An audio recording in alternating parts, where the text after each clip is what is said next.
باب صیام تطوعی، باب ہے نفلی روزوں کے بارے میں۔ پہلی فصل ہے 2036 نمبر روایت ہے۔ حضرت عائشہ رضی اللہ تعالیٰ عنہ فرماتی نبی کریم صلی اللہ علیہ وسلم روزے رکھا کرتے تھے، یعنی کبھی کبھی ایسا ہوتا حضور روزے سٹارٹ فرماتے تو ہم حتیٰ کہ ہم کہتے لا یفطر، آقا کریم علیہ السلام اب افطار نہیں کریں گے، یعنی اب آپ لگاتار روزے رکھتے ہی جائیں گے، اور پھر آپ روزے چھوڑ دیتے، افطار فرما لیتے، یعنی روزے رکھنا بند کر دیتے، حتیٰ کہ ہم کہتے کہ آپ اب روزہ رکھیں گے ہی نہیں۔ اور میں نے نبی کریم صلی اللہ علیہ وسلم کو کبھی نہیں دیکھا کہ آپ نے کسی مہینے کے پورے روزے رکھے ہوں سوائے رمضان کے، یعنی رمضان کا مہینہ ایسا تھا جس کے اندر کامل 30 کے 30 روزے رکھتے تھے، اس کے علاوہ حضور کسی مہینے کے 30 پورے روزے نہیں رکھتے تھے۔ اور میں نے آقا کریم علیہ السلام کو دیکھا شعبان سے زیادہ کسی مہینے میں روزے رکھتے ہوئے میں نے نہیں دیکھا۔ اور ایک روایت میں ہے کہ اماں پاک فرماتی ہیں رضی اللہ عنہ کہ آپ نبی صلی اللہ علیہ وسلم شعبان کا سارا مہینہ روزے رکھتے تھے، اور آپ شعبان میں کم روزے بھی رکھا کرتے تھے، یعنی شعبان میں روزے رکھا کرتے تھے مگر کوئی کبھی کبھی چھوڑ دینا۔ اچھا، اب یہاں پہ دو مختلف باتیں ہیں۔ امام نبوی فرماتے ہیں، دوسری حدیث پہلے کی تفسیر ہے، پورا مہینہ شعبان کا بھی روزے آپ نہیں رکھتے تھے۔ یہاں پہ اکثر کا لفظ آیا ہے، اکثر کو تغلیباً بولا گیا ہے، یعنی زیادہ حصہ، بہت زیادہ حصہ آپ اس کا روزے رکھتے تھے۔ اچھا جی، یہ مولا علی قاری رحمۃ اللہ علیہ فرماتے ہیں اس کا دوسرا مطلب یہ ہے کہ ایسے ہوتا تھا، جہاں پہ آتا ہے نا نبی علیہ السلام سارا مہینے شعبان کے روزے رکھتے تھے، اور اگلی حدیث میں آ رہا ہے کہ شعبان کے روزے رکھتے تھے مگر کچھ چھوڑ بھی دیتے تھے، تو اس کے اندر آتا ہے کہ ایک سال نبی علیہ السلام نے شعبان کے پورے مہینے کے روزے رکھے، اگلے سال شعبان کے یعنی 20-22 دنوں کے 25 دنوں کے روزے رکھے، اس طرح۔ تو یہ معنی زیادہ اولا ہے ظاہری الفاظ کے اعتبار سے، متفق علیہ روایت ہے۔ 2037 نمبر روایت عبداللہ ابن شقیق رضی اللہ عنہ فرماتے ہیں، میں نے عائشہ رضی اللہ تعالیٰ عنہ کو کہا کہ آقا کریم علیہ السلام پورا مہینہ روزے رکھتے تھے؟ تو آپ نے فرمایا مجھے نہیں علم کہ آقا کریم علیہ السلام نے سارا مہینہ روزہ رکھا ہو کبھی سوائے رمضان کے، اور نہ ہی اپنے آپ نے، مجھے یاد ہے کہ آپ نے ساری زندگی سارا مہینہ روزے چھوڑے ہوں، حتیٰ کہ کچھ نہ کچھ روزے رکھ لیتے تھے آپ ہر مہینے میں سے، حتیٰ مدال سبیلی ہی، حتیٰ کہ آپ اپنی راہ مبارک کی طرف تشریف لے گئے، یعنی آپ اللہ رب العالمین کی بارگاہ میں دنیا چھوڑ کے چلے گئے۔ امام مسلم نے اسے روایت کیا۔ تو یہاں پہ بھی پچھلی روایات کا ہی خلاصہ ہے، شعبان کا اکثر مہینہ روزے رکھتے تھے اور ہر مہینے میں کچھ نہ کچھ روزے رکھ لیتے تھے، نفلی روزے۔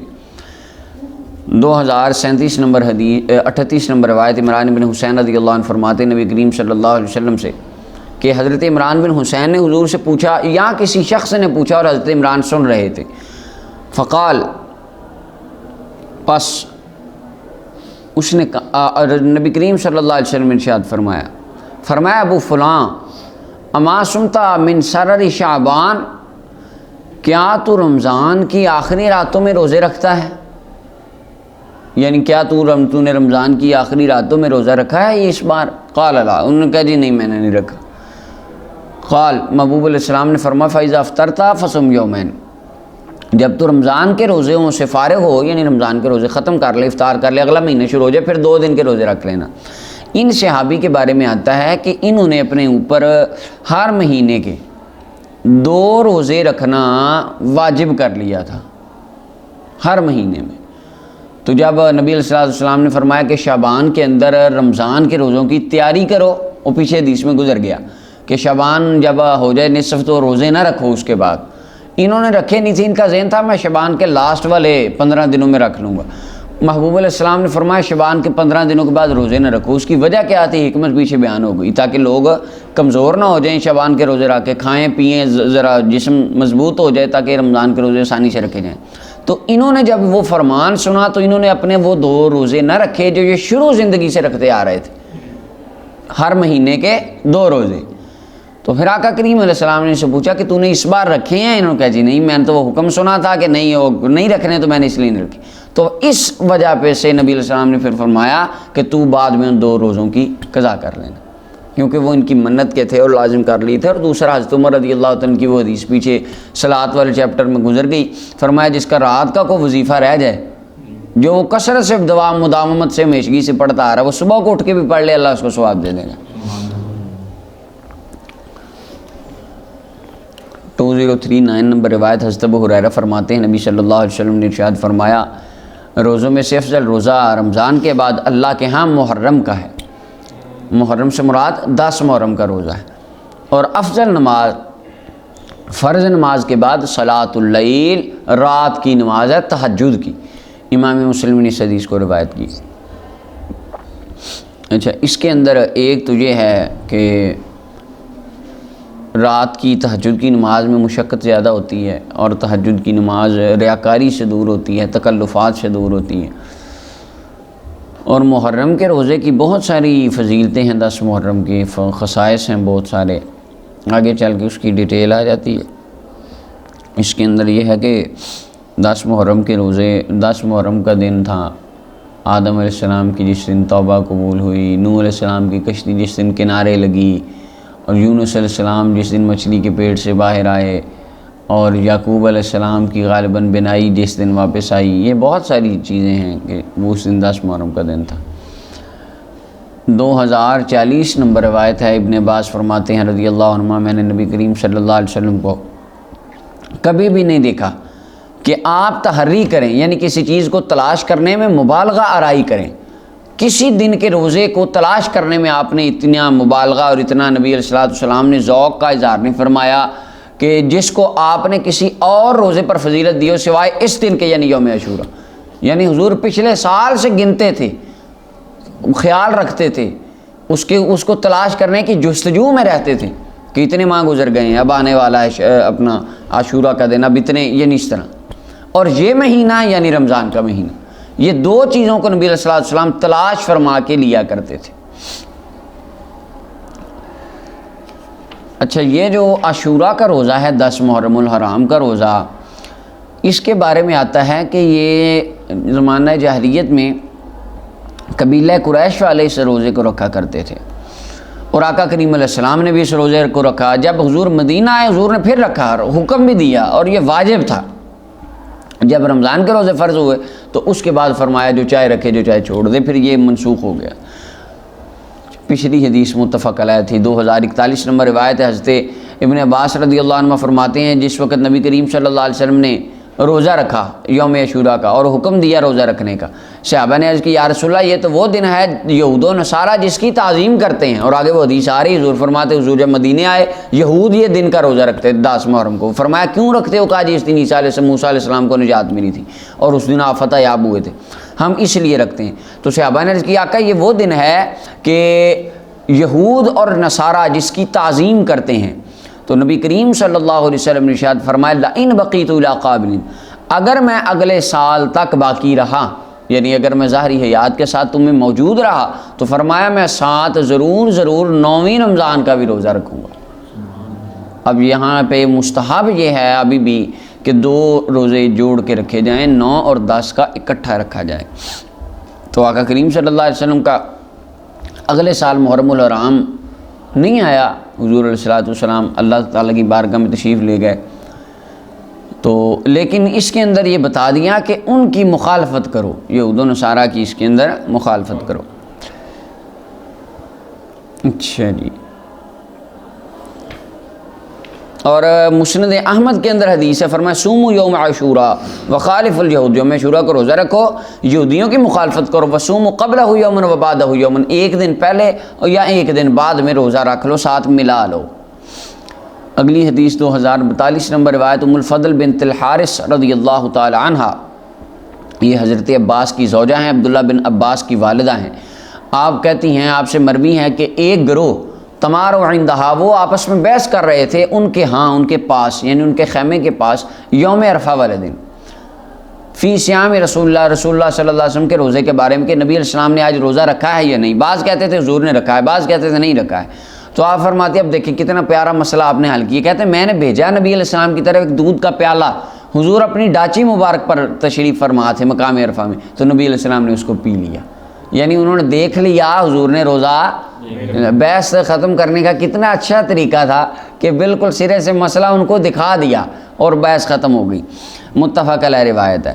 یعنی اب اس میں نبی علیہ السلام نے جو روزہ چھوڑا ہے وہ اسی لیے چھوڑا ہے، ملا علی قاری فرماتے ہیں حضور کا اسوہ حسنہ امت کے لیے رحمت للعالمین، جس طرح آپ رحمت للعالمین، آپ کے اسوہ حسنہ میں بھی وہ ساری چیزیں اسی اعتبار سے ہیں۔ اور ابن ملک فرماتے ہیں، امام ابن ملک کہتے ہیں کہ یوم عرفہ والا دن افطار کرنا حاجی کے لیے مستحب ہے تاکہ وہ دعا شعا صحیح طریقے سے کر سکے، اور غیر حاجی کے لیے روزہ رکھنا مستحب ہے کیونکہ اس کے اندر ہے وہ آگے اس کی آ رہی ہے شان کہ اس روزہ رکھنے کی فضیلت کیا ہے۔ اور ابن حجر اسقلانی بھی کہتے ہیں حاجی کے لیے روزہ رکھنا خلاف اولا ہے، اور بعض ائمہ فرماتے ہیں حاجی کے لیے خلاف اولا تب ہے جب وہ کمزور ہو جائے گا، اس کو کمزور ہونے کا ڈر ہو۔ اگر اس کو اپنی جان کے اوپر وثوق اور یقین کامل ہے میں رکھ لوں گا مجھے کوئی حرج نہیں، پھر وہ بھی رکھ لے۔ اچھا جی، یہ متفق علیہ روایت تھی۔ 2043 نمبر روایت معاشر رضی اللہ عنہ فرماتی ہیں میں نے نبی کریم صلی اللہ علیہ وسلم کو عشر سے مراد عشرہ ذی الحجہ میں نبی کریم صلی اللہ علیہ وسلم کو کبھی بھی روزے رکھتے ہوئے نہیں دیکھا۔ اچھا، اس کے اندر ہے کہ ملا علی قاری فرماتے ہیں، ایک تو حدیث آگے آ رہی ہے، فرمایا یہ دن اللہ کے ہاں محبوب ہیں جو اس میں روزہ رکھتا ہے، ہر دن کا روزہ 1 سال کے برابر ہے۔ تو ملا علی قاری کہتے ہیں کیسے ہو سکتا ہے نبی علیہ السلام نے خود روزے نہ رکھے ہوں؟ اس کے اندر یہ ہے کہ جب نفی اور اثبات دونوں طرف کی حدیثیں آ جائیں، ایک طرف نفی ہو ایک طرف اثبات ہو، ٹھیک ہے، تو اس وقت اعمال کے اندر مثلا نبی علیہ السلام کی طرف چونکہ یہ معاملہ منسوب ہونا ہے تو یہاں پر اثبات کو بیان کرنا اولا ہے، کیونکہ ترجیح نہیں ہو رہی۔ دیکھیں نا کچھ مسائل ہیں ان کے اندر روایتیں دو طرح کی ہیں، ناسخ اور منسوخ کا پتہ ہے۔ مثلا یہ رمضان ہے اور 10 محرم کا روزہ ہے، ٹھیک ہے، دونوں روزے ہیں، ناسخ منسوخ کا پتہ ہے، رمضان ناسخ ہے وہ منسوخ ہے۔ رفع دین کا مسئلہ ہے، کرنے کی حدیثیں بھی ہیں نہ کرنے کی بھی ہیں، اور پتہ ہے واضح طور پہ حدیث صحیح مسلم کی قولی روایت ہے، اسے پتہ ہے کہ یہ منسوخ ہو گیا، یعنی یہاں تک تیقن ہے اور یقین ہے، اور 1400 سال میں وہ مسئلہ اسی طرح آ رہا ہے۔ اب ایک مسئلے کے بارے میں کوئی یہ بات نہیں ہے، یقین حاصل نہیں ہے کہ اس کے اندر کیا کرنا ہے، اور اثبات اور نفی ٹکرا گئے تو اثبات اولا ہے۔ اور اس کے اندر یہ ہے کہ اس کو حضرت معاشر رضی اللہ تعالیٰ عنہ کے ذاتی علم مبارک کے اوپر محمول کیا جائے گا۔ آپ کے علم مبارک میں یہی تھا کہ نبی علیہ السلام نے ان اوقات میں روزہ نہیں رکھا۔ اچھا جی،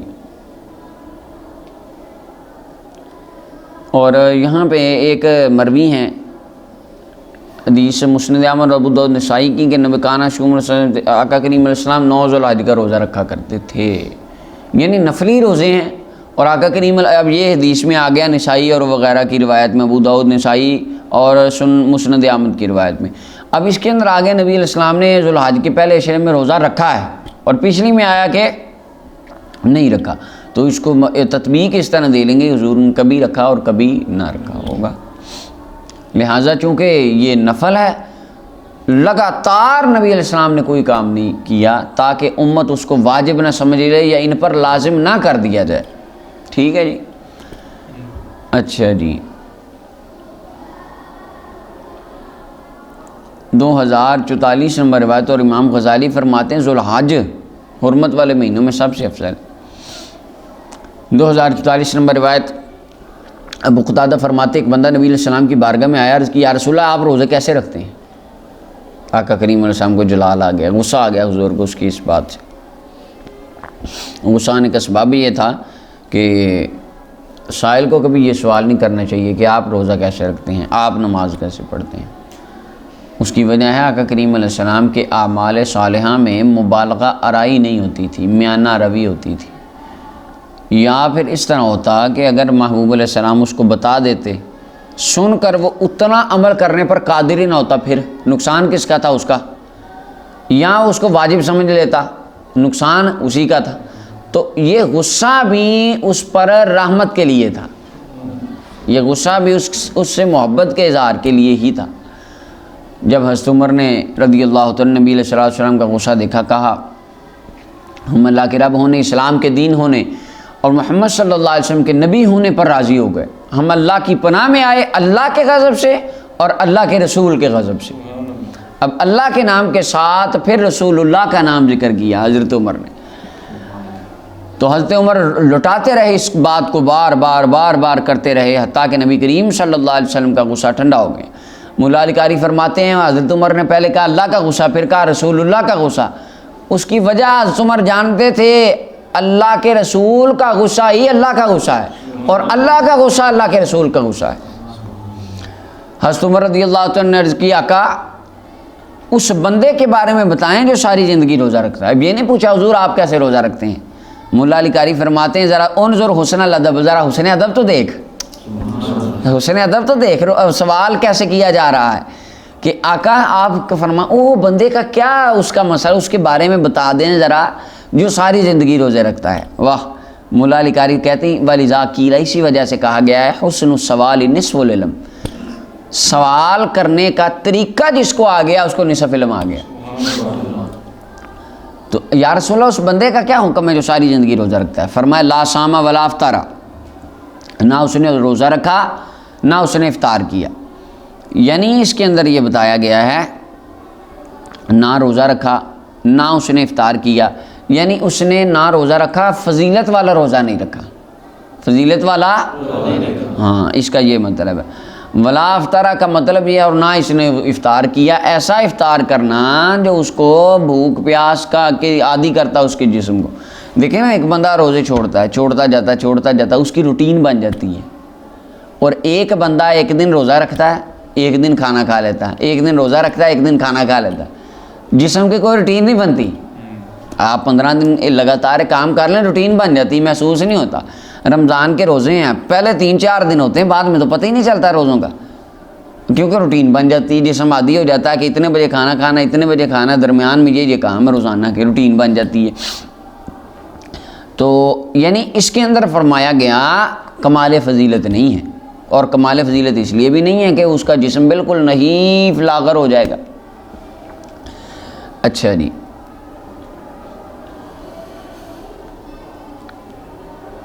اچھا یہاں پہ امام مالک اور امام شافعی رحمۃ اللہ علیہ فرماتے ہیں یہ جو نبی علیہ الصلوۃ والسلام نے اس روزے کو ناپسند فرمایا ہے وہ اس بندے کے حق میں کیا ہے کہ جو بندہ ان روزوں کی طاقت نہ رکھ سکے بعد میں، یعنی روزہ رکھے کمزور ہو جائے، فوت ہو جائے، ویسے ٹھیک ہے اس کے لیے۔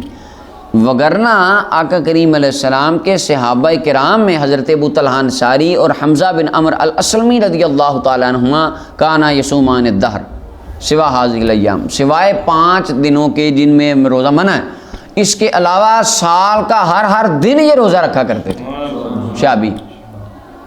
حضور نے انہیں منع نہیں فرمایا، ان کا یہ روزہ ناپسند بھی نہیں جانا نبی علیہ السلام نے، کیونکہ آقا کریم علیہ السلام نے دونوں رنگ ہمیں دے دی۔ اور وہ کام دیکھیں نا، 1.25 لاکھ صحابہ میں وہ 2 کر رہے ہیں صرف، یعنی وہ بہت ایک ایکسٹریم لیول کا خاص بندوں کا وہ عمل ہے۔ اگر کوئی ہو اللہ کے نیک بندوں کی صف میں سے جو ساری زندگی روزے رکھے، جس طرح کئی صوفیاء کے بارے میں آتا ہے کہ انہوں نے 40 سال روزے رکھے لگاتار، اس طرح تو وہ ساروں کے بارے میں بھی نہیں آتا، وہ کوئی ہیں، خاص ہیں کئی۔ تو یہ چیز ہے عام بندے کے حق میں جو اس کو نبھا نہ سکے اور اس کو الٹا اور نقصان ہو، اس کے لیے منع کیا گیا۔ او قال لم یصم ولم یفطر، یا کہا نہ اس نے روزہ رکھا نہ اس نے افطار کیا۔ حضرت عمر عرض کرتے ہیں آقا اس کا کیا حال ہے کہ جو 2 دن روزے رکھے 1 دن افطار کرے؟ فرمایا اس کی طاقت کون رکھے گا؟ اس کی طاقت ہے، یعنی یہ پوچھا کہ تم کام کاج والے بندے، دیکھیں نا ذرا جس ماحول میں یہ بات کی جائے، وہ ایک بندہ عرابی ہے، دیہاتی بندہ ہے جو مسئلہ پوچھنے آیا ہے۔ اب حضور جانتے ہیں یہ دیہاتی بندہ ہے، اس نے واپس جانا ہے، اس نے جا کے لکڑیاں کاٹنی ہیں، جانور چرانے، اس کا کوئی نہ کوئی کاروبار ہے۔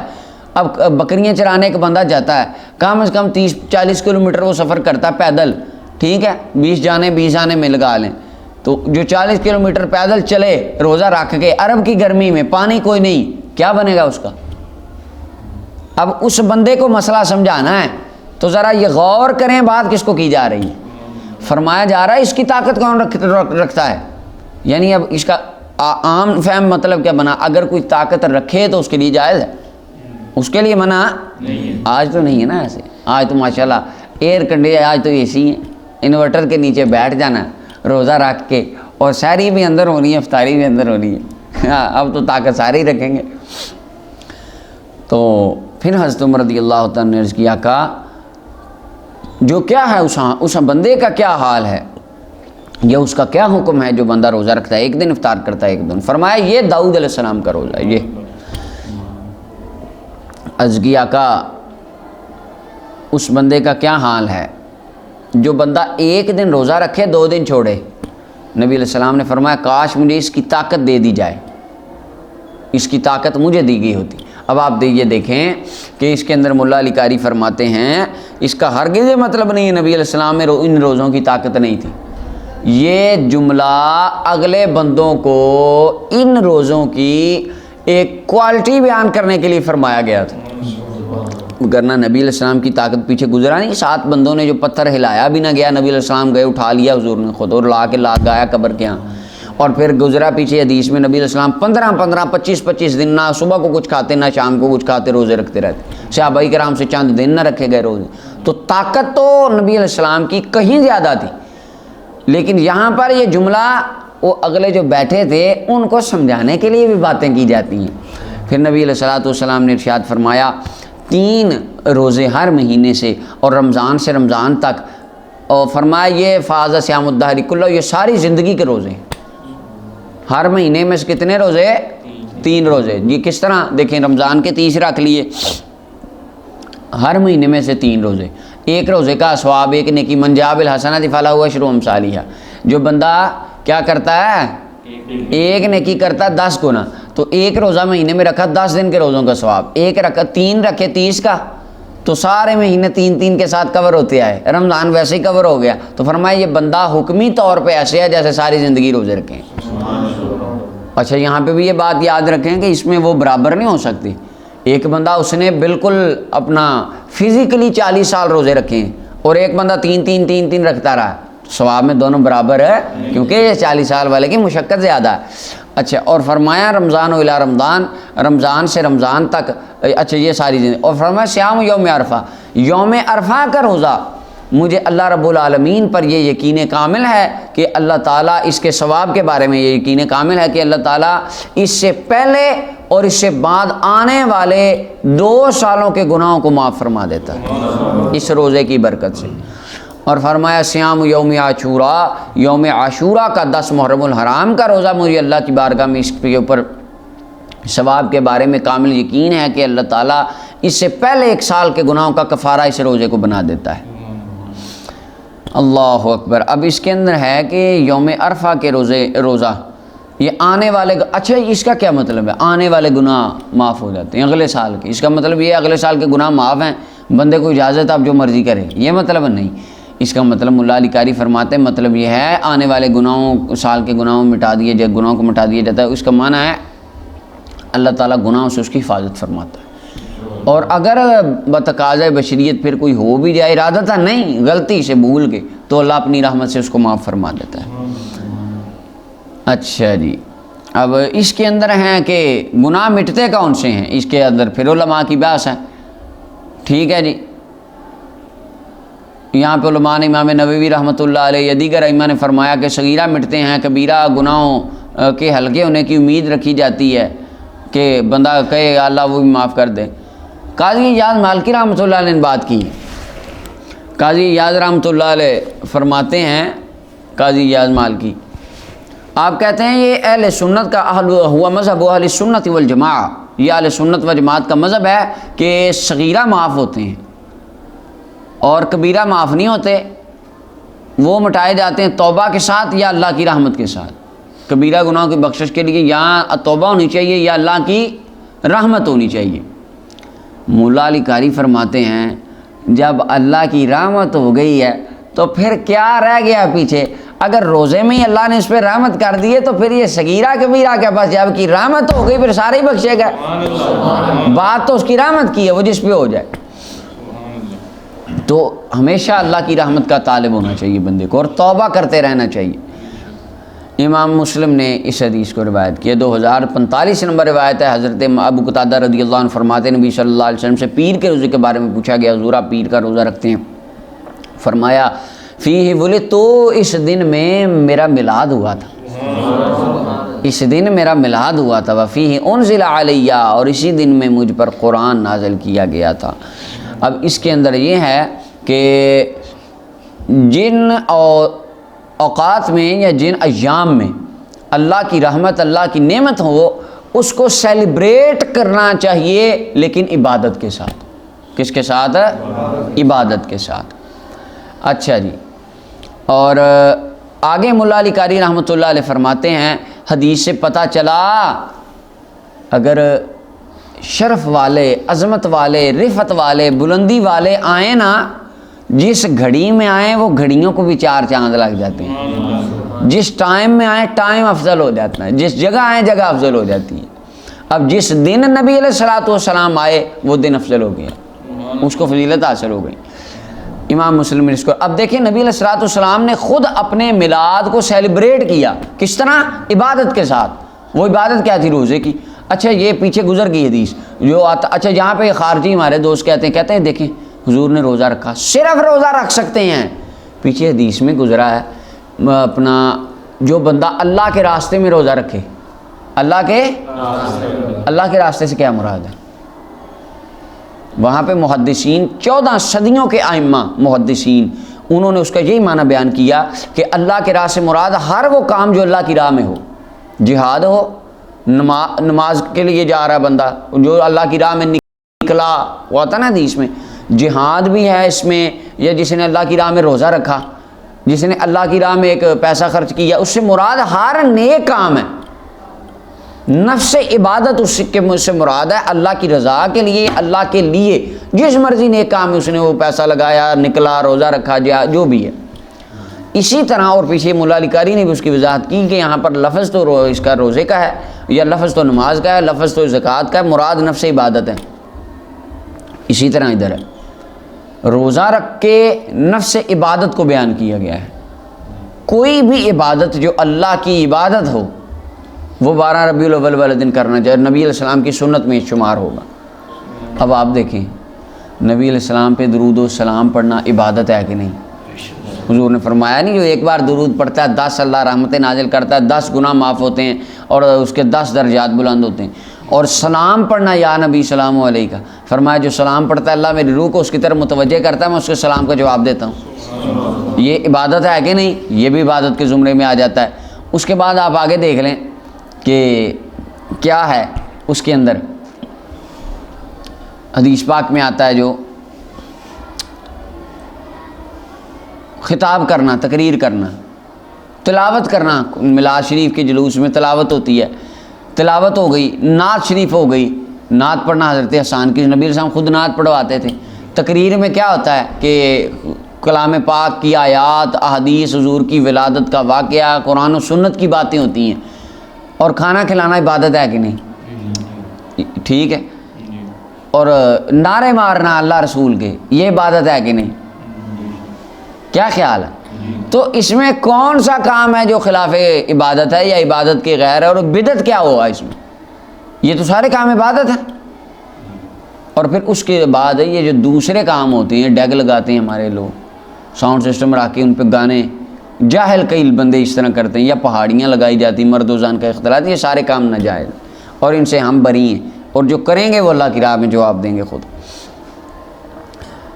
2046 نمبر روایت معاذ ادویہ فرماتی ہیں رضی اللہ عنہ, فرماتی کہ انہوں نے نبی کریم عائشہ رضی اللہ تعالیٰ عنہ سے پوچھا کہ نبی کریم صلی اللہ علیہ وسلم ہر مہینے کے 3 دن روزے رکھتے تھے؟ کہا جی ہاں جی. میں نے کہا جی اس کس مہینے کے کس حصے میں رکھتے تھے روزے؟ فرمایا حضور نے کبھی پرواہ نہیں کی کہ مہینے کے کس حصے میں روزہ رکھ رہے ہیں, یعنی جس طرح آپ کا ارادہ مبارک ہوتا, جب دل فرماتا تب رکھتے. امام مسلم نے اسے روایت کیا. اور آگے حدیث آ رہی ہے یوم بیس کے بارے میں بھی. 2047 نمبر روایت ابو ایوب انصاری رضی اللہ عنہ فرماتے ہیں کہ انہوں نے حدیث بیان کرتے ہیں نبی علیہ الصلوۃ والسلام نے فرمایا جو رمضان کا روزے رکھتا ہے اور اس کے بعد 6 شوال کے روزے رکھتا ہے, فرمایا ایسے ہی جیسے ساری زندگی روزے رکھے ہیں. سال میں کتنے دن ہوتے ہیں؟ 300. تقریباً یہ اسلامی اعتبار سے آپ دیکھ لیں تو 360. 360 تقریباً یا اسے کچھ ایگزیکٹ مجھے پتہ نہیں اس کا کیا ہے. یہ ہمارے انگریزی سال تو اصل تو دین میں یہ جو مسائل یہ تو اسلامی سالوں کے مطابق ہے نا احادیث قرآن و سنت میں. تب جنوری فروری تو صحابہ کے دور میں نہیں چلتا تھا, تب تو رمضان محرم سفر یہ تھے مہینے. تو اب 360 دنوں میں آپ دیکھ لیں 30 روزے رکھ لیے رمضان کے. کتنے؟ 30 روزے رمضان کے. ایک روزے کو 10 دن پہ آپ لگائیں کہ ایک روزہ 10 دن کے برابر ہے, تو 300 روزے گئے. 30 روزے 300 گئے, آگے 6 رکھ لیے, 60 پورے ہو گئے پورے سال کے روزے. حکمی طور پر یعنی اللہ سال کے روزوں کے ثواب اس کا عطا فرما دیتا ہے. اور وہ پیچھے گزر گئی کہ جو رمضان کے رکھے ہو ہر مہینے کے 3 رکھتا رہے, وہ الگ. امام مسلم نے اس کو روایت کی. یعنی یہ اتنے طریقے بتائے ہیں کو جس کو جو اچھا لگے, جو مناسب آئے, جو سوٹ کرے وہ رکھتا رہے, بس رکھتا رہے. قیامت کے دن آؤ تو اجروں کے پہاڑ ہی لے کر آؤ. امام مسلم نے اس حدیث کو روایت کیا. ابو سعید خدری رضی اللہ تعالیٰ عنہ فرماتے ہیں کہ نبی کریم صلی اللہ علیہ وسلم نے منع فرمایا عید الفطر اور یوم النحر والے دن روزہ رکھنے سے. بخاری مسلم کی متفق علیہ روایت. اور اس کے بارے میں ہے کہ یوم النحر سے مراد جن سے یوم النحر ہے, یعنی جتنے بھی روزے یوم النحر میں آتے ہیں, اور وہ سارے آگے ایام تشریق کے روزے بھی 3 دن, مجموعہ 4 دن کا بنتا ہے. کیونکہ 10ویں دن نہر ہوتا ہے, 10 ذوالحج کو قربانیاں ہوتی ہیں, 2 دن اس کے بعد یوم النحر کے قربانی 3 دن کی ہے نا, اور 1 دن بعد میں یوم تشریق کا ساتھ ہے. تو کل ملا کے 4 دن بن جاتے ہیں بڑی عید کے, 1 دن چھوٹی عید کا. ان 5 دنوں میں روزہ رکھنا حرام ہے. متفق علیہ روایت. 2049 نمبر روایت ہے. حضرت جناب ابو سعید خدری رضی اللہ عنہ فرماتے ہیں نبی صلی اللہ علیہ وسلم نے فرمایا 2 دنوں میں روزہ رکھنا جائز نہیں ہے, عید الفطر اور عید الاضحیٰ. عید الاضحیٰ سے مراد عید الاضحیٰ کے سارے دن, وہ اگلے جو 4 ہیں وہ بھی. ان کے بارے میں نبی علیہ السلام نے فرمایا کہ انہا ایام اکل و شرب و بیال, یہ کھانے پینے کے دن ہے. اور ایک حدیث میں آتا اللہ کے ذکر کرنے کے دن ہے. اور اچھا ان روزوں کا, ان دنوں کا کیا منع کیوں ان میں روزہ؟ حکمتیں اللہ تعالیٰ بہتر جانتا ہے. علماء نے اس کی جو حکمت بیان کی وہ یہ ہے کہ اس کے دن, یہ دنوں میں اللہ تعالیٰ کی طرف سے بندوں کی دعوت ہوتی ہے. اللہ تعالیٰ کی طرف سے دعوت ہوتی ہے. کھانا قربانی, اچھا دعوت چیک کریں آپ, سبحان اللہ. قربانی خود ہی کی اللہ کے لیے لی ہے, قربانی اللہ کے لیے لی ہے, باندھی گار ہوئی ہے, اس کو ذبح کر دیا اللہ کے لیے, گاری گوشت کر دیا اللہ کے لیے, رکھ فریزر میں لیا ہے. اللہ فرماتے چلو میرے لیے تم نے اتنا محنت اور مشقت کی ہے, چلو اب تم خود ہی میرے لیے جو کیا ہے نا اس کو جاؤ تم خود ہی کھا لو. کیسی دعوت ہے. ثواب بھی میں تمہیں دے دوں گا, قبول بھی فرما لوں گا, اجر بھی دے دوں گا, جاؤ خود تم ہی کھا لو موج کو, میری طرف سے ایک اور دعوت ہے. واہ واہ واہ, کیا بات ہے, اللہ اکبر. تو یہ اس سے اللہ کی دعوت سے اعراض لازم آئے گا, منہ پھیرنا. جو کہ میں تو ان دنوں میں بھی روزہ رکھوں گا, اس کا مطلب ہے اللہ کی دعوت سے بندہ منہ پھیر رہا ہے. لہٰذا اس وجہ سے ان دنوں میں روزہ رکھنا, 5 دنوں میں سال کے روزہ رکھنا حرام ہے. اگلی حدیث ہے 2050 نمبر روایت. نبیش الحضری رضی اللہ عنہ فرماتے نبی علیہ السلام نے فرمایا ایام تشریق, ابھی آ گیا ایام تشریق کون کون سے ہیں, آگے وہ سارے آخر تک.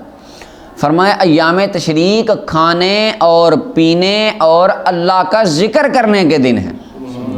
اچھا ان کو ایام تشریق کیوں کہا جاتا ہے؟ مولا علی قاری فرماتے ہیں ایام تشریق اس لیے کہا جاتا ہے, ان کے اندر نا اہل عرب قربانیوں کا گوشت سکھاتے تھے, سکھایا کرتے تھے, اور اس کو سورج کی دھوپ میں ڈالتے تھے.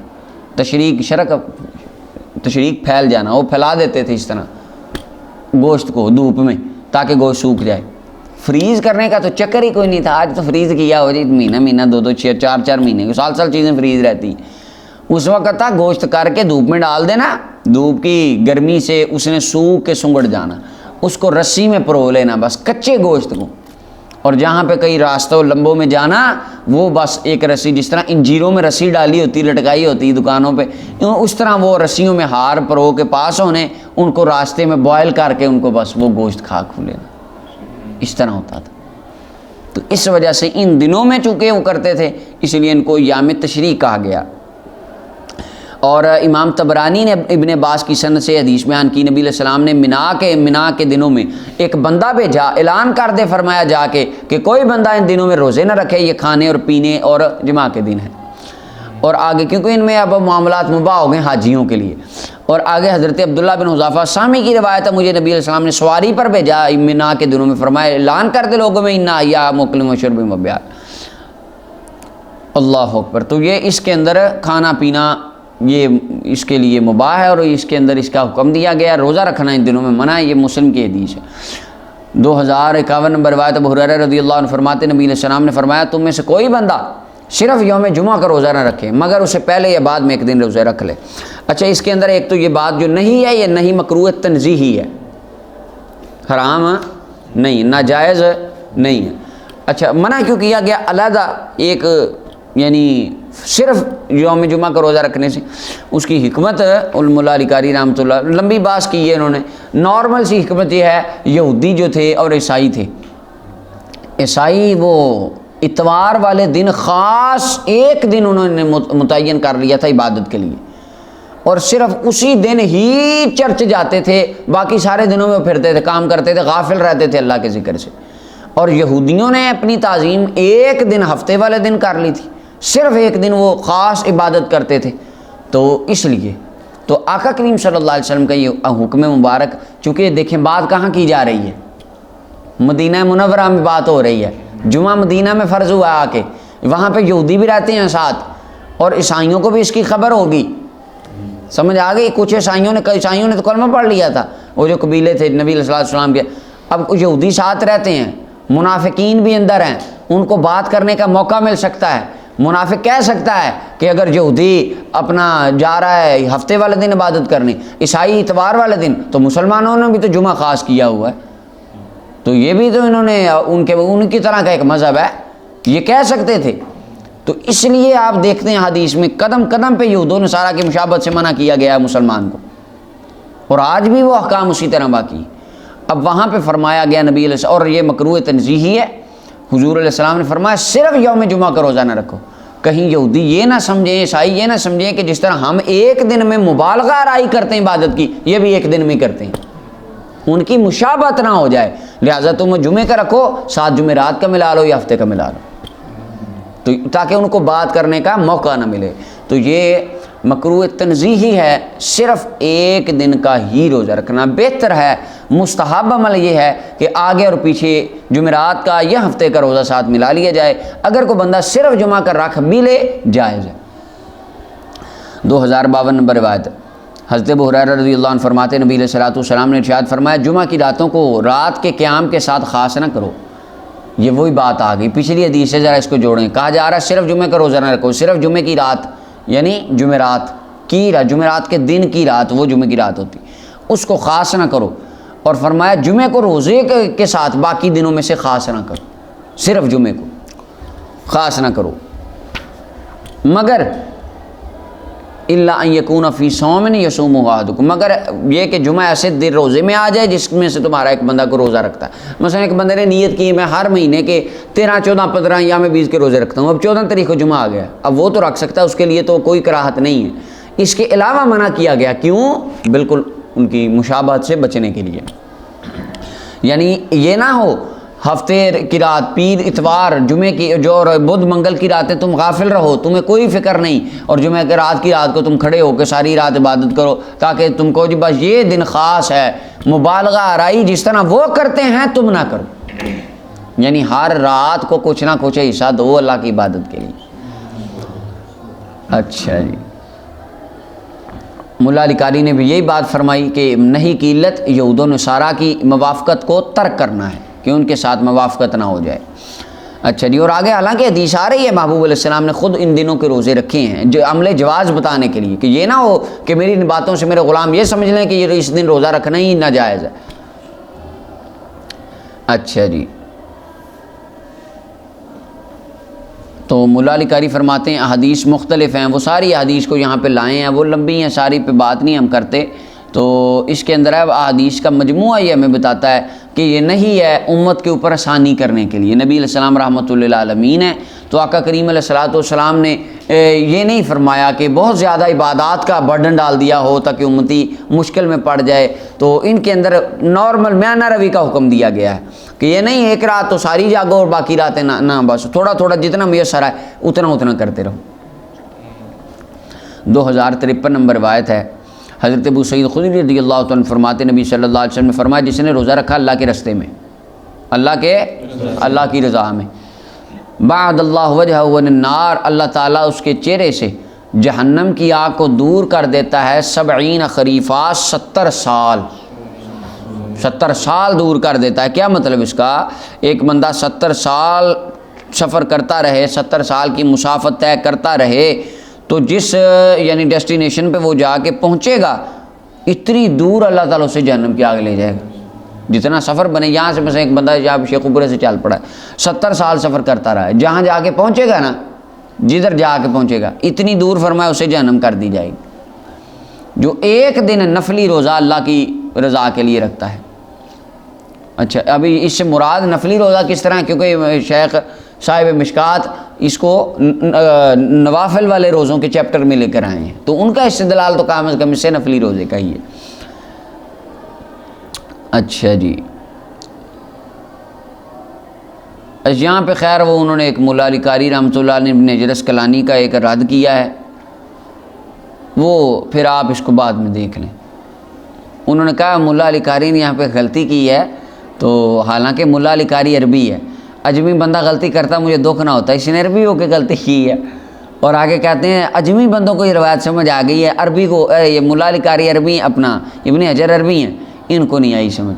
آگے پھر کہتے ہیں یہ دیکھ لیں بعض کام بڑے ایسے ہیں کہ ان کے اندر انتہا تحقیقات و علماء العجم من ائمۃ التفسیر والحدیث والفقہ والعقائد وغیر ذالک۔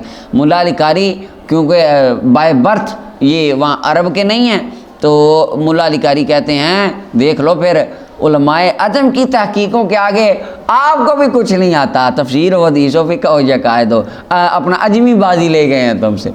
اللہ اکبر۔ وہ خیر انہوں نے اپنی ایک علمی بات وہاں پہ بیان کی۔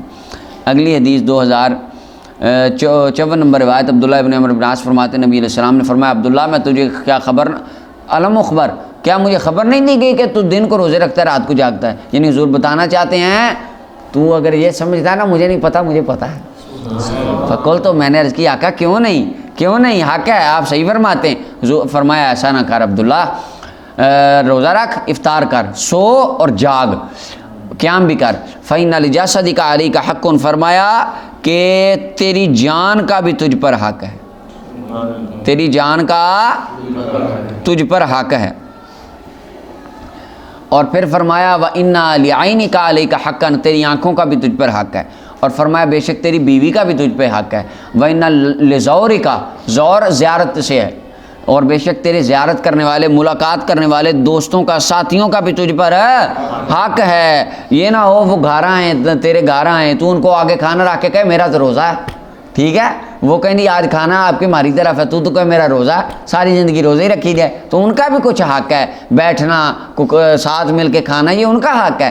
فرمایا لا صام من صام الدہر، اس کا روزہ نہیں ہے، یعنی کیا مطلب، یہ کوئی فضیلت والا اس کا روزہ نہیں جس نے ساری زندگی روزہ رکھا۔ یہاں پہ بات کس کی ہو رہی ہے؟ جو حقوق ادا، یہ پچھلے حدیث دیکھیں، یہ بھی حق ہے، یہ بھی حق ہے، یہ بھی حق ہے۔ اب کہا جا رہا ہے کہ روزہ نہیں ہے جو زمانے کا روزہ رکھ، ساری زندگی روزہ، کیا مطلب؟ جس کے روزے کی وجہ سے حقوق پامال ہو جائیں وہ بندے کے لیے ساری زندگی کا روزہ رکھنا فضیلت والا نہیں، حالانکہ پیچھے گزر گیا 2 صحابہ رکھتے تھے، کیونکہ وہ حقوق بھی ادا کرتے تھے ساتھ پورے۔ اچھا جی، فرمایا ایک مہینے میں سے، ہر مہینے میں سے 3 دن کا روزہ ساری زندگی کا روزہ بن جاتا ہے۔ تو روزہ رکھ ہر مہینے میں 3 دن، اور قرآن پڑھ ہر مہینے میں۔ عرض کی آقا میں اس سے زیادہ طاقت رکھتا ہوں۔ فرمایا پھر روزہ رکھ لے، افضل روزہ داؤد علیہ السلام کا، ایک دن روزہ رکھ، ایک دن افطار کر، اور قرآن پڑھ لے 7 راتوں میں 1 مرتبہ۔ فرمایا اس سے زیادہ نہ کرنا، متفق علیہ روایت ہے۔ یہاں پہ ہے کہ وہ صحابہ کرام جو تھے وہ اہل عرب تھے، اور اہل عرب صحابہ کرام قرآن کو پڑھتے تو سمجھ کے پڑھتے، ٹھیک ہے، تو ان کے بارے میں نبی علیہ الصلوۃ والسلام نے فرمایا کہ تم قرآن کو کم از کم 7 راتوں میں پڑھو تاکہ سمجھ بوجھ اچھے انداز سے حاصل ہو جائے۔ اس کے علاوہ صرف حروف قرآن سے برکت لینے کے لیے پورا قرآن 1 رات میں پڑھنا، یہ خارجی کہتے ہیں، دیکھیں نہیں، یہ ان کے بزرگ صوفیاء 1 رات میں، داتا صاحب امام اعظم ابو حنیفہ کے بارے میں کہتے ہیں 1 رات میں قرآن پڑھتے تھے۔ حدیث میں تو آیا ہے 7 دن سے زیادہ نہ پڑھو، تو یہ 1 دن میں پڑھ لیتے، ان کو تو پتہ ہی نہیں قرآن و سنت کا۔ اچھا یہ حدیث کس کتاب میں؟ متفق علیہ، بخاری اور مسلم میں۔ امام بخاری کی سوانح حیات میں امام بخاری ایک رات میں خود ختم قرآن کرتے تھے۔ اس کا مطلب ہے جس امام نے حدیث لکھی اس کو بھی کوئی سمجھ نہیں ہے یہ حدیث، یا آپ کو آ گئی؟ ذرا اس میں غور کرنا چاہیے کہ وہ جو ایک رات میں پڑھنے والے ہیں وہ کیوں پڑھ رہے ہیں؟ امام بخاری خود پڑھ رہے ہیں اور اپنی کتاب میں حدیث لے کر آ رہے ہیں۔ اچھا امام بخاری کتاب میں حدیث لکھ رہے ہیں 7 دن سے زیادہ قرآن نہ پڑھو، خود ایک پڑھیں، اس کا مطلب امام بخاری اپنی حدیث پہ خود عمل نہیں کرتے تھے۔ لا حول ولا قوت الا باللہ۔ اس کا مطلب یہ ہے وہاں پہ جو ایک رات میں قرآن پڑھنا ہے وہ صرف حروف قرآن کی تلاوت سے ثواب لینے کی نیت سے ہے، اور 7 دن میں جو پڑھنا ہے وہ سمجھنے کی نیت سے ہے۔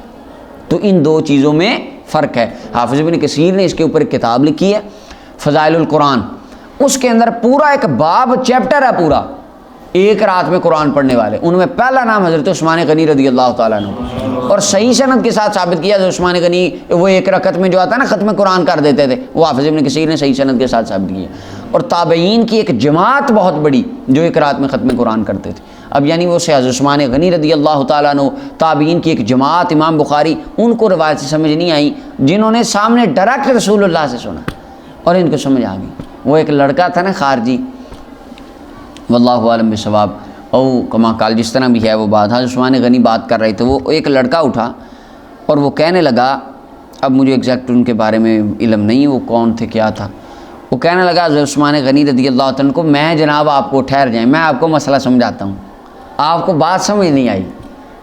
اب لڑکا جوان حضرت عثمان کو کہہ رہا ہے، کہتا ہے میں آپ کو بات سمجھاتا ہوں حضرت صاحب۔ تو آپ نے فرمایا میرے پاس دین اس طرح آیا ہے جس طرح ایک کواری بچی، مثال عربوں میں چونکہ مثال تشبیہات جو تھیں ان کے اپنے عرف کے مطابق تھی، جس طرح ایک کواری بچی جو خیمے میں ہوتی ہے، یعنی گھر کے آخری کنارے میں آخری کمرے میں رہتی ہے، وہاں سے نکل کے ڈائریکٹ دولہے کے گھر آتی ہے نا، کیا مطلب ہے؟ اس کو لوگوں کو جھرمٹ میں لے جا کے دولہے کے گھر چھوڑ دیا جاتا ہے، درمیان میں اس کے اوپر کسی قسم کی کوئی رکاوٹ، کوئی تنگی، کوئی اثر نہیں آتا۔ فرمایا جس طرح دلہن وہاں جاتی ہے نا، میرے پاس دین سینہ رسول سے نکل کے ایسے آیا، درمیان میں کوئی رکاوٹ، کوئی کسی قسم کا، یعنی ڈائریکٹ میں نے سینہ رسول سے فیض لیا، اور شہزادے تو اٹھ کے آج ہمیں کہہ رہا ہے کہ میں آپ کو دین سمجھاؤں۔ اللہ اکبر۔ تو یہ متفق علیہ روایت ہے۔ اچھا جی، دوسری فصل ہے 2055 نمبر روایت، عائشہ رضی اللہ تعالیٰ عنہ فرماتی ہیں کہ نبی کریم صلی اللہ علیہ وسلم نے، آقا کریم صلی اللہ علیہ وسلم روزہ رکھتے تھے پیر کا اور جمعرات کا۔ امام ترمذی اور نسائی نے اس حدیث کو روایت کی، اور امام ترمذی نے اس کو حسن فرمایا ہے۔ 2056 نمبر روایت ہے، حضرت ابو ہریرہ فرماتے ہیں نبی صلی اللہ علیہ وسلم نے فرمایا اعمال پیش کیے جاتے ہیں پیر اور جمعرات والے دن اللہ کی بارگاہ میں، مجھے پسند ہے کہ میرے عمل اللہ کی بارگاہ میں پیش ہوں اس حال میں میں نے روزہ رکھا ہو، میں روزے دار ہوں۔ امام ترمذی نے اس حدیث کو روایت کیا اور فرمایا یہ حدیث حسن ہے۔ اچھا جی، اور مسلم کی حدیث میں آتا ہے لوگوں کے اعمال جمعے میں 2 مرتبہ پیش ہوتے ہیں، پیر اور جمعرات والے دن۔ ہر مومن کو بخش دیا جاتا ہے سوائے اس بندے کی جس کے دل میں کینہ ہو، کہا جاتا ہے ان کو چھوڑ دو تاکہ یہ صلح کر لیں۔ اچھا جی، اب اس کے اندر دیکھیں، اس کے اندر ہے کہ شعبان میں بھی عمل پیش ہوتے ہیں، دن 2 دنوں میں بھی ہوتے ہیں، دن کے بھی ہوتے ہیں۔ دیکھیں نا اللہ تعالیٰ نے فرشتوں کی ڈیوٹی لگائی ہے، دن میں بھی ڈیوٹیاں بدلتی ہیں، اور پیچھے کتاب الصلاۃ میں گزر گیا، عصر ٹائم ایک ڈیوٹی اور فجر ٹائم دوسری ڈیوٹی، اور اس کے بعد پھر پیر والے دن اور پھر جمعرات والے دن، پھر سالانہ چیکنگ وہ کب ہوتی ہے؟ 15 شعبان کو، اور لیلۃ القدر میں فیصلے کیے جاتے ہیں، فیہا یفرق کل امر حکیم، اور 15 شعبان کو رجسٹر فرشتوں کے ہاتھ میں تھما دیے جاتے ہیں۔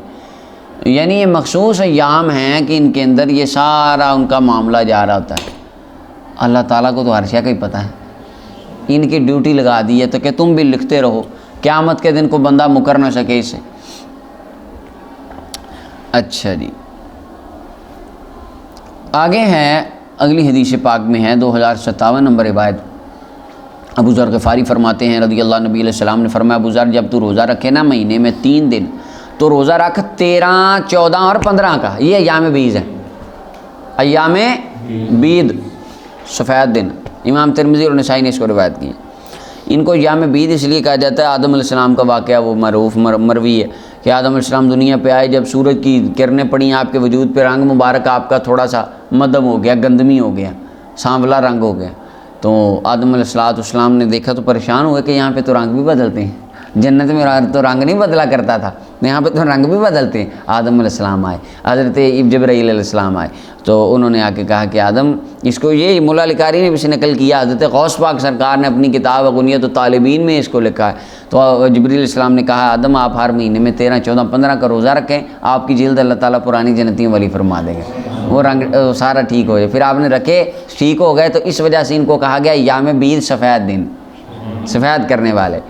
اللہ اکبر. تو آج ہمارا تو رنگ چلے نہیں ہوتا، تو ہمارے لیے کیا ہے؟ علی قاری فرماتے رب تیرا دل سفید کر دے گا، اللہ تیرا دل سفید کر دے گا. ترمذی اور نسائی نے اس حدیث کو روایت کیا. اچھا جی. اور امام ابن حبان نے اس حدیث کو صحیح فرمایا. 2058 نمبر روایت عبداللہ ابن مسعود رضی اللہ عنہ فرماتے نبی صلی اللہ علیہ وسلم روزہ رکھتے تھے ہر مہینے کے ابتدائی دنوں میں. اچھا جی. ہر مہینے کے 3 دن، اور کم ہی، اب یہ دیکھنا، وقلما، اور بہت کم ہوتا تھا کہ نبی علیہ السلام جمعہ کے دن روزہ افطار فرماتے، چھوڑتے، یعنی اکثر اوقات جمعہ کے دن روزہ رکھا کرتے تھے. امام ترمذی نسائی نے روایت کیا، اور امام ابو داؤد نے ثلاثۃ ایام کی تک روایت کیا، اگلے الفاظ بیان نہیں کیے. اب اس کے اندر یہ ہے 2 معنی اس کے مولا علی قاری نے بیان فرمایا. ایک تو یہ ہے کہ نبی علیہ السلام آگے اور پیچھے ملا لیا کرتے تھے، اس کا ذکر یہاں نہیں ہے، یا یہ نبی علیہ السلام کے ساتھ معاملہ خاص تھا، ٹھیک ہے. یا پھر تیسرا یہ ہے، یہ عمل جواز کے لیے تھا کہ صرف جمعے کے دن روزہ رکھنا جائز ہے، اور جو پیچھے فرمایا گیا غلاموں کو نہ رکھو صرف جمعے کا، وہ مکروہ تنزیہی کے لیے تھا، بہتر بتانے کے لیے تھا کہ تمہارے لیے بہتر یہ ہے کہ تم ساتھ ایک آدھ ملا لیا کرو، کیونکہ انبیاء کے اوپر اعتراض نہیں ہوتے، امتیوں کے انبیاء کا معاملہ، اور یہ یہودی عیسائی بھی جانتے تھے نبی عام لوگوں کے حکم میں شامل نہیں ہوتا، نبی کی کچھ باتیں خاص ہوتی ہیں، یہ ان کو بھی پتہ تھا، حضور جانتے تھے میرے عمل پر یہ اعتراض، اس پر جمعے والے دن پہ یہ نہیں کریں گے. حالانکہ بہت سے معاملات اس طرح کے تھے وہی کے، یہ دین اسلام کے، ان پر وہ اعتراض کرتے بھی تھے. تعصب اور اناد میں پتہ ان کو تھا انبیاء کے معاملات کیا ہوتے ہیں، اور وہ نشانیاں بھی حضور کی جانتے تھے.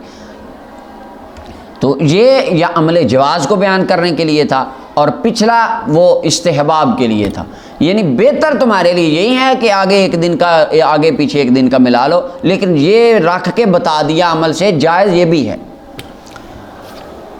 2059 نمبر روایت حضرت عائشہ رضی اللہ تعالیٰ فرماتی نبی علیہ السلام روزہ رکھتے ہر مہینے میں، نبی کریم صلی اللہ علیہ وسلم مہینے میں سے روزہ رکھتے، ہر مہینے کی نہیں، حضور نارمل روٹین میں روزہ رکھ لیا کرتے تھے ہفتے کا، اور اتوار کا، اور پیر کا، اور اگلے مہینے منگل بدھ جمعرات کا.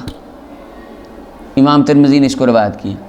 مولا علی قاری فرماتے ہیں نبی علیہ السلام نے نا ہر دن کو اپنی عبادت کا فیض بخشا ہے. واہ، ہر دن کو اپنی عبادت کا فیض بخشا ہے. نیک دن میں ہم عبادت کریں، ہمیں اس نیک دن کا ثواب ملتا ہے، ہمیں اس کی برکت ملتی ہے. سرکار جس دن عبادت کریں دن کو مصطفیٰ کی برکت ملتی ہے. اب آقا کریم صلی اللہ علیہ وسلم نے یعنی سارے ہفتے کے روزوں میں عبادتیں کر کے بتا دیا کہ میرے امتیوں تمہارے لیے گنجائش ہے، جس دن مرضی عبادت کرو، مصطفیٰ کی سنت ہی شمار ہوگی، میری سنت میں معاملہ آئے گا. یعنی یہ نہ ہو کہ کوئی بندہ سمجھے حضور نے جمعے کا روزہ رکھا ہے، یا جمعرات کا رکھا ہے، یا پیر کا رکھا ہے، بس ان 3 دنوں میں فضیلت ہے، منگل بدھ اور ہفتہ اتوار میں کوئی فضیلت نہیں. ایسا نہ سمجھنا، دن اللہ کے بنائے ہوئے سارے برابر ہیں. 2060 نمبر روایت ام سلمہ رضی اللہ تعالیٰ عنہ فرماتی ہیں نبی صلی اللہ علیہ وسلم نے مجھے حکم دیا کہ میں روزہ رکھوں 3 دن ہر مہینے میں سے،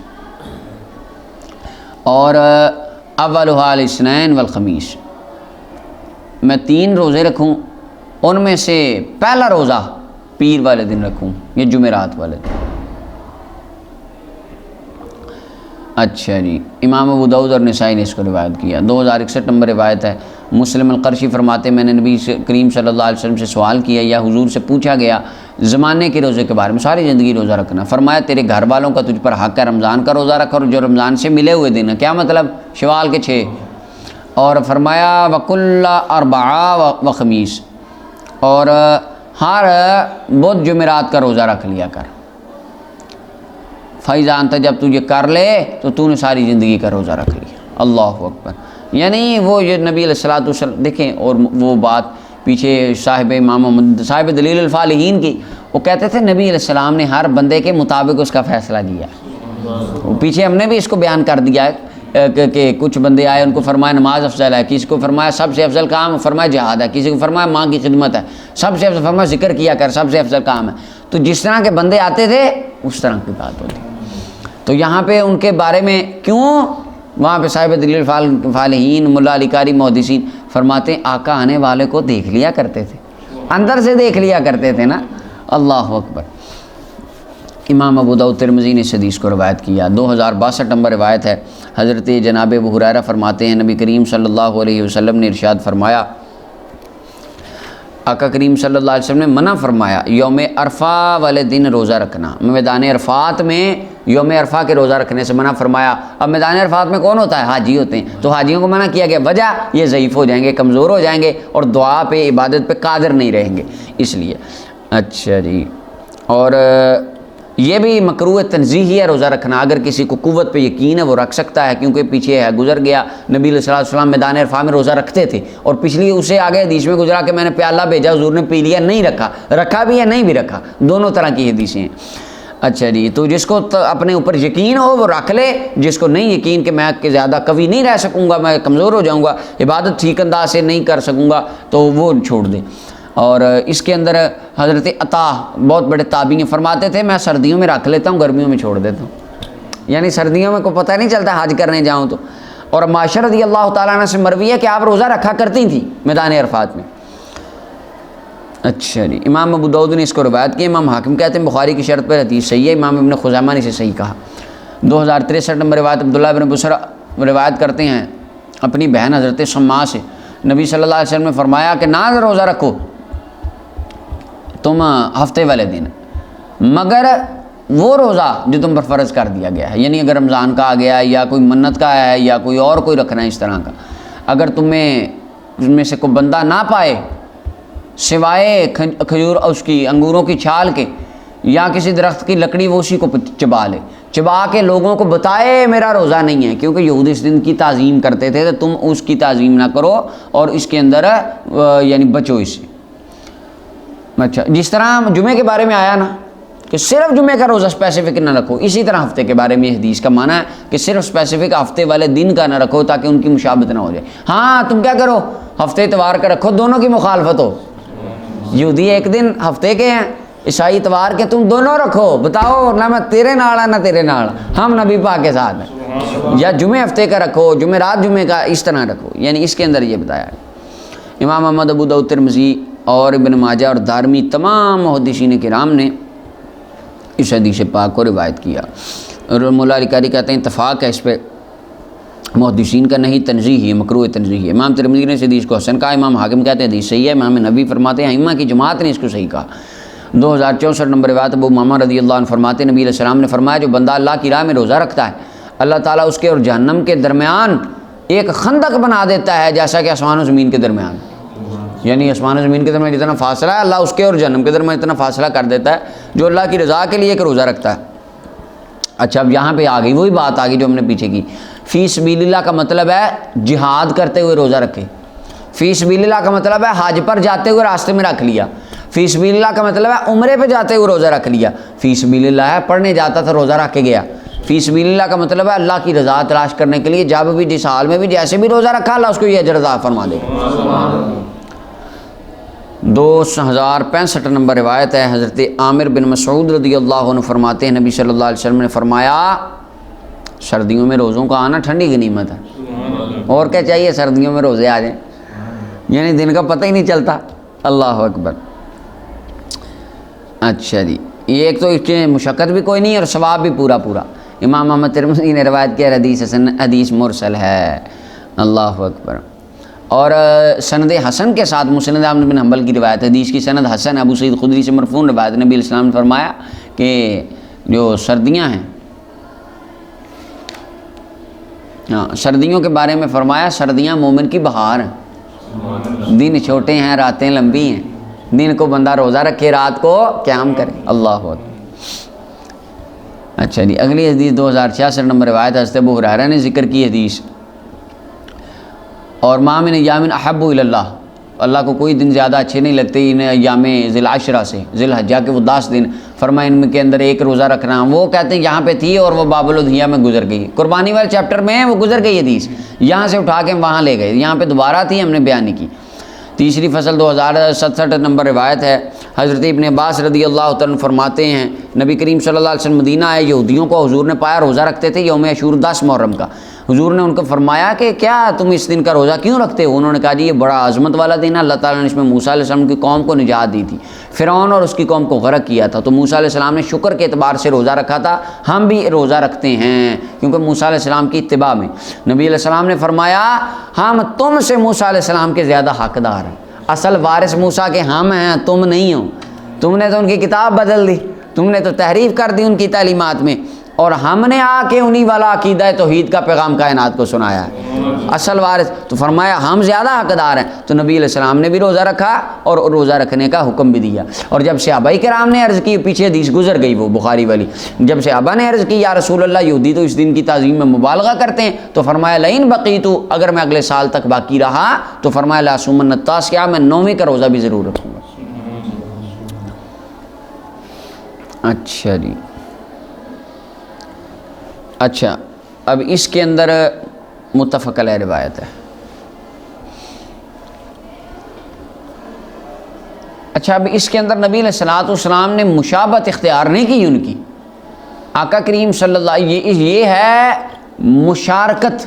اب دیکھیں مثلا اللہ کو ماننے میں یہودی عیسائی مسلمان سارے شریک ہیں، کیا مطلب؟ اللہ کو وہ بھی مانتے ہیں، ہم بھی مانتے ہیں، یہ بھی مانتے ہیں، ٹھیک ہے، یہ ہے مشارکت، یہ مشابہت نہیں ہے۔ ایک ہے کسی کام میں شریک ہونا، مثلا ہم کرتے ہیں وہ بھی کرتے ہیں، نارمل ہے، اور ہم میں بھی وہ کام ٹھیک ہے اور ان میں بھی ٹھیک ہے، اس میں کوئی حرج نہیں۔ ایک کام ہے وہ کرتے ہیں ہم ان کی مشابہت میں کریں، ان کو نقل مار کے کریں، ایسے نہیں ہے۔ آقا کریم علیہ السلام نے یہود کی نقل میں روزہ نہیں رکھا۔ اور دوسری بات مولا علی قاری نے یہاں پر محدثین نے لکھی کہ نبی علیہ السلام نے یہودیوں کی بات پہ یقین کر کے روزہ نہیں رکھا، نبی علیہ السلام نے اس کی تصدیق کروائی تھی۔ حضرت کعب الاحبار سے جو یہود سے مسلمان ہوئے، عبداللہ بن رواحہ سے پوچھا تھا ہاں بھئی یہ 10 محرم کو اسی طرح ہوا تھا؟ انہوں نے کہا جی یا رسول اللہ۔ حضور نے صحابہ کے کہنے پہ یہ روزہ رکھا تھا، یہودیوں کی تصدیق پہ روزہ نہیں رکھا تھا۔ اور یہ روزہ موسیٰ علیہ السلام کی یاد میں رکھا تھا۔ اب اس کے اندر یہ ہے ایک دن کسی نبی کے ساتھ کو خاص واقعہ ہو، عبادت کے ساتھ اس نبی کی یاد، اللہ والے کی یاد منانا، یہ سنت مصطفیٰ ہے۔ تو کسی دن کوئی اللہ والا نیک بندہ ہو رب کا، اس پر اللہ کا انعام ہوا ہو، اس پہ کرم ہوا ہو، اس پہ رحمت ہوئی ہو، عنایت ہوئی ہو، اس دن کو سیلیبریٹ کرنا عبادت کے ساتھ، یہ رسول اللہ کی سنت مبارک۔ اچھا اسلام میں سیلیبریشن کے اوپر پابندی نہیں ہے، شریعت کے دائرے میں ہو، عبادت کے ساتھ ہو، کوئی پابندی نہیں ہے، کسی طرح کی بھی سیلیبریشن کی جا سکتی ہے، نیک صالح کاموں کے ساتھ ہو، شریعت کے حدود کے اندر ہو۔ یہ خشک دین اتنا ہمارا نہیں ہے جتنا یہ ہمارے خوارج دوستوں نے بنا دیا کہ جمعے کے بعد آپ نے ایک دوسرے سلام لے لیا، بدعت ہو گئی، اور بدعت ہونے سے کیا ہوگا؟ کل بدعت ضلالہ، ہر بدعت ضلالہ ہے، کیا گمراہی ہے، وکل ضلالۃ فی النار، ہر ضلالت آپ کو گمراہی جہنم میں لے جائے گی۔ لہذا اب دین وہ بتا رہے ہیں ہمیں ہمارے بھائی کیا کہ جمعے کے بعد کسی دوست کو جپی ڈال کے آپ نے مل لی، آپ جہنمی ہیں۔ عید والے دن کسی کو عید مبارک گلے مل کے کہہ دیا، چونکہ یہ حدیث بخاری میں نہیں آیا، قرآن میں نہیں لکھا کہ ایک دوسرے کو جپی ڈال کے عید مبارک ہو، حدیث میں نہیں آیا، بخاری میں ہے کہیں دکھاؤ، مسلم میں ہے نہیں، لہذا عید کے بعد آپ نے جپی ڈالی۔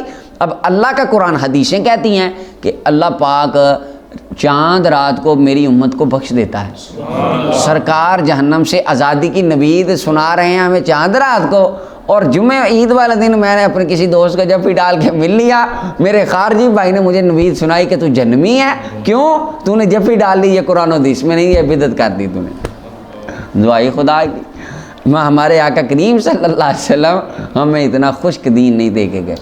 ہمارے آقا کریم علیہ الصلوۃ والسلام کے مزاج جیسا کائنات میں کسی کا مزاج ہے، اور ہمارے آقا سب سے زیادہ مسکرانے والے اور لوگوں کے لیے آسانیاں پیدا فرمانے والے تھے۔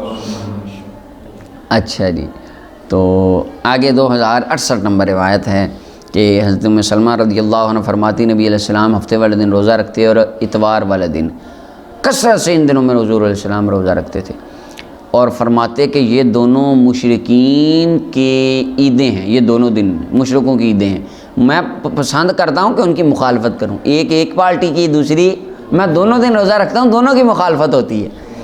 امام احمد نے اس کو روایت کیا۔ اور دوسرا یہ وہ اس دن میں کھانے پینے میں مشغول رہتے ہیں، اور اس دن میں اس سینس میں بھی مخالفت ہے، وہ کھاتے پیتے ہیں اور طرح طرح کے لوازمات اختیار کرتے ہیں، عیاشی کرتے ہیں، ہم اس دن روزہ رکھ کے اللہ کی عبادت کرتے ہیں، اس حوالے سے بھی ان کی مخالفت ہوتی ہے۔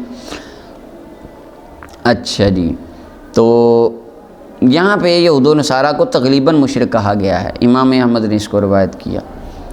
آگے جی 2069 نمبر روایت ہے 2069، حضرت جابر بن سمرہ رضی اللہ عنہ فرماتے نبی علیہ السلام نے حکم دیا یوم عاشوراء کا روزہ رکھنے کا، حضور حکم دیتے تھے کہ 10 محرم کو روزہ رکھا کرو، اور حضور ہمیں اس پر رغبت دلاتے اور ہمارا خیال رکھتے، حضور پھر چیک کرتے کون روزہ کس نے رکھا ہے کس نے نہیں، اور کہتے ہیں جب رمضان کا روزہ فرض ہو گیا پھر حضور نے ہمیں حکم نہیں دیا، نہ ہمیں منع فرمایا، نہ ہم سے اس کا حضور نے اپنا حساب کتاب لیا کہ کس نے رکھا کس نے نہیں رکھا، کیونکہ پھر یہ منسوخ ہو گیا تھا، پہلے فرض تھا، یہ واجب تھا، در امام مسلم نے اس حدیث کو روایت کیا۔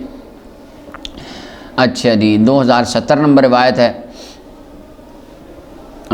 2070 نمبر روایت حضرت حفصہ رضی اللہ عنہ، مولا علی قاری نے اس پر ڈیٹیل سے بات فرمائی ہے کہ صحیحین بخاری مسلم کی متفق علیہ روایت ہے، بخاری میں 2007 ہے، نبی علیہ السلام نے بندے کو بھیجا، حضور علیہ السلام نے فرمایا کہ اعلان کر دے لوگوں میں، جس بندے نے کھا لیا ہے وہ روزہ رکھے باقی دن، جس نے نہیں کھایا وہ روزہ رکھے، آج کا دن یوم عاشوراء کا روزہ رکھوایا، اعلان کروا کے، واجب تھا، بعد میں یہ رمضان آ گیا، وہ حدیث مسلم کے آگے منسوخ ہو گیا۔ 2070 نمبر روایت حضرت حفصہ رضی اللہ تعالیٰ فرماتی 4 چیزیں نبی صلی اللہ علیہ وسلم کو کبھی نہیں چھوڑا، 10 محرم کا روزہ اور عشرہ ذی الحج کے عشرہ اس کے اندر عبادت اور ان کا روزہ، اور 3 دن ہر مہینے کا روزہ، اور 2 رکعتیں فجر کی نماز سے پہلے سنت موقدہ حضور نے کبھی نہیں چھوڑی۔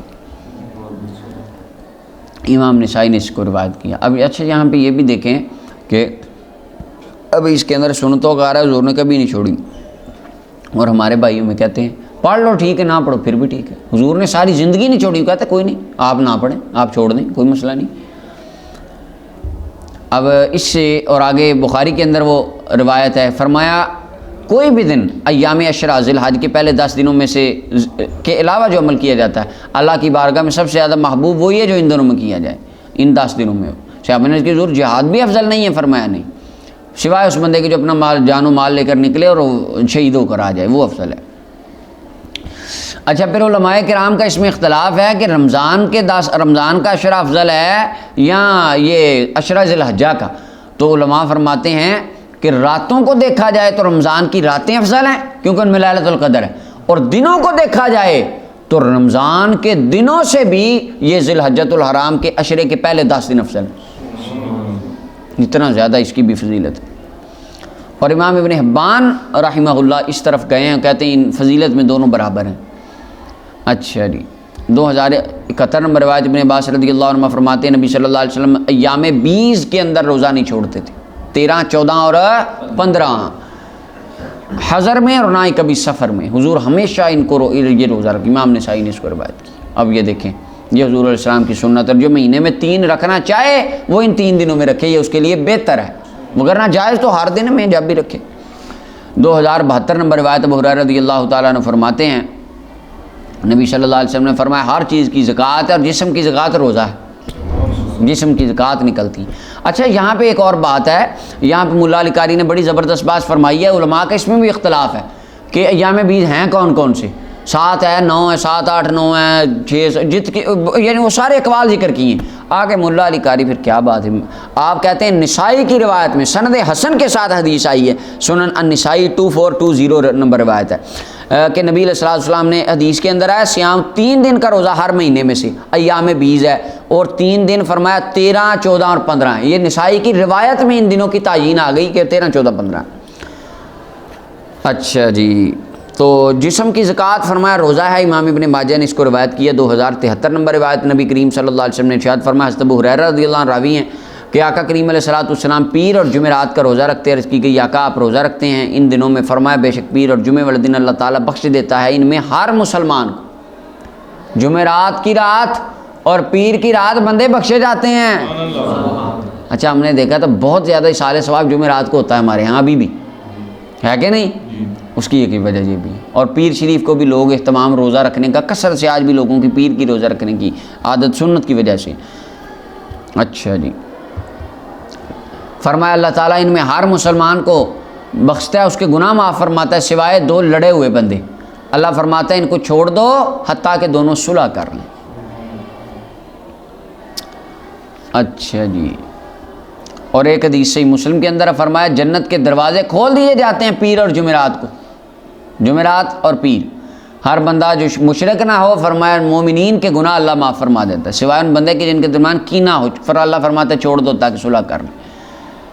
اگلی روایت 2074 نمبر روایت ہے، حضرت ابو ہریرہ رضی اللہ تعالیٰ عنہ راوی نبی علیہ السلام نے ارشاد فرمایا جو بندہ ایک دن روزہ رکھتا ہے اللہ کی رضا کے لیے، نفلی روزہ، اللہ تعالیٰ اس کے چہرے سے یعنی اس کی ذات سے، چہرہ بول کے یعنی پورا وجود مراد، اللہ تعالیٰ جہنم سے اس بندے کو ایسے دور کر دیتا ہے جیسا کہ کوا اپنی پرواز کے ساتھ دور چلا جاتا ہے، حالانکہ وہ بالکل چھوٹا ہو حتیٰ کہ بوڑھا ہو کے مر جائے۔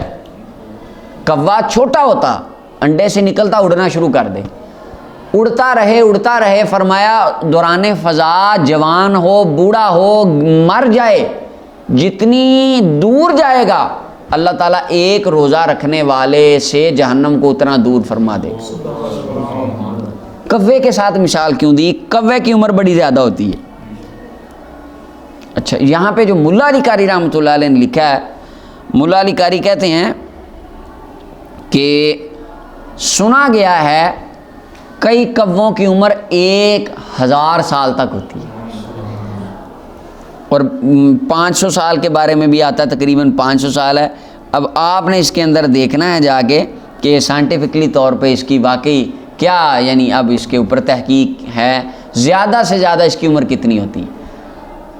اچھا اور یہ بات تو بالکل ایکوریٹ ہے کہ کوے کی عمر عام پرندوں سے زیادہ ہوتی ہے، ہاں کیونکہ حدیث میں مثال اس کی دی گئی۔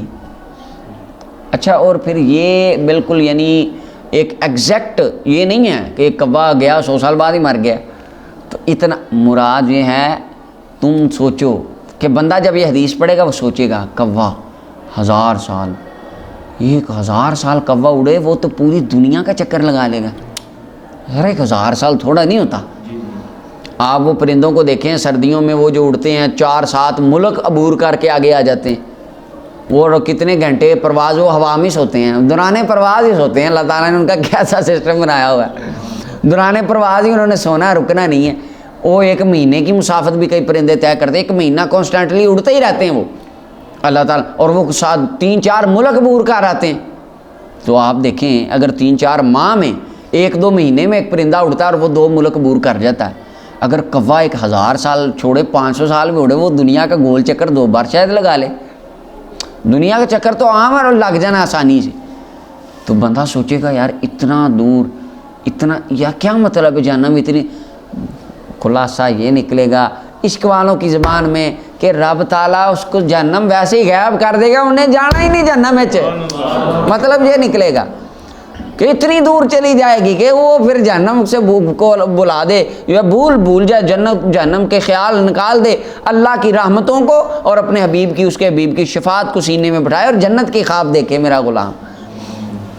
اللہ اکبر۔ تو وگرنہ حدیث میں آتا ہے، فرمایا جہنم میری عذاب کا مقام ہے، جس کو چاہوں گا اس کی وجہ سے عذاب دوں گا، اور جنت میری رحمت کا مقام ہے اور اس کے ساتھ میں رحمت فرماؤں گا۔ تو عمل اچھے ہوں، یقین اللہ تعالیٰ پر ہو، جہنم کا ڈر ہو، خیال جنت جانے کے ہوں، امید جنت جانے کی ہو، تو اللہ اپنی رحمت فرمائے۔ آگے بہقی شعب الایمان میں سلمہ بن قیس سے بھی حدیث اسی طرح مروی ہے۔